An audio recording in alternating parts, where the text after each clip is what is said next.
अस्सलाम वालेकुम वरहमतुल्लाहि वबरकातुहू। एक और खूबसूरत हदीस के साथ कि उन तमाम लोगों को खुशखबरी जिनके दिल में ये ख्याल भी आ जाए कि मुझे ये जानना है कि कुरान पाक में अल्लाह सुब्हाना ताला ने क्या अहकामात रखे हैं, मुझे ये जानना है कि अल्लाह सुब्हाना ताला ने मुझे इस दुनिया में क्यों पैदा किया, मेरा मकसद क्या है, मैंने इस दुनिया में जब मैं आई हूं तो मैं अल्लाह सुब्हाना ताला के पास जब वापस जाऊंगी तो मैंने अपने कौन से अमाल लेके जाने हैं कि मैं जन्नत की हकदार बन जाऊं।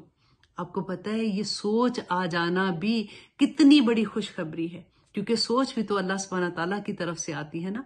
तो देखिए कि नबी सल्लल्लाहु अलैहि वसल्लम ने इसके बारे में क्या कहा था।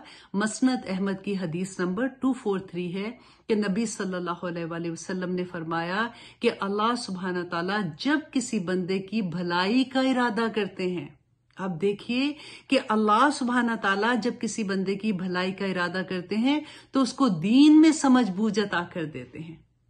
ये कोई छोटी बात है। अल्हम्दुलिल्लाह, आपको मुबारक हो कि वो तमाम स्टूडेंट जो इस वक्त कुरान पढ़ रहे हैं, सीख रहे हैं, सिखा रहे हैं, उनके लिए ये बहुत बड़ी खुशखबरी है।